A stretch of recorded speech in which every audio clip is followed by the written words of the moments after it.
بازدیدش کمتر.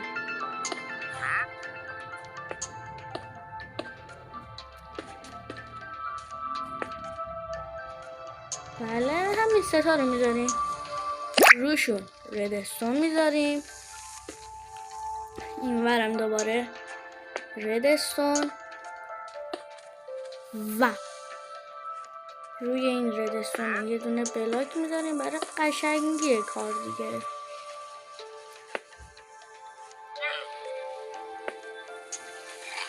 اونم نمیذارم مثلا برای قشنگی اصلا مهم نیست، مهم اینه که کار کنه.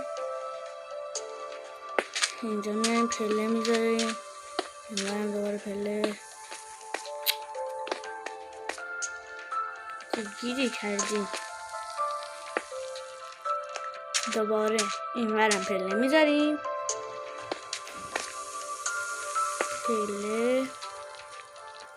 بلاک هایی که گفته بودم در اصل برای چنین کاری هست.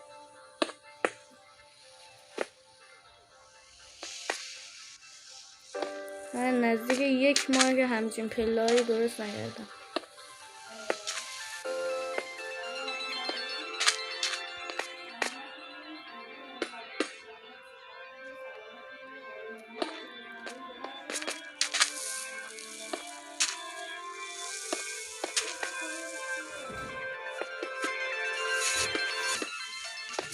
خب بله همینجور ادامه میدیم، ادامه یه بار فرقه نداره.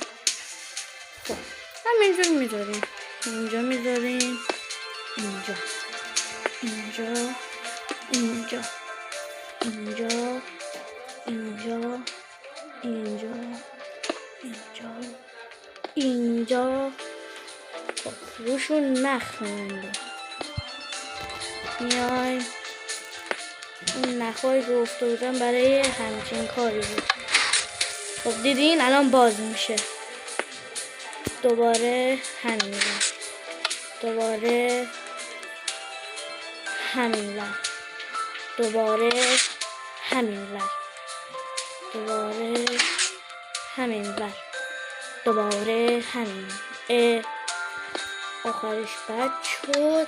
خب دقت کنین الان من بیام اینجا پلا باز میشن و بخوام برگردم پلا باز میشن به همین خوبی. بله الان میایم پلا باز.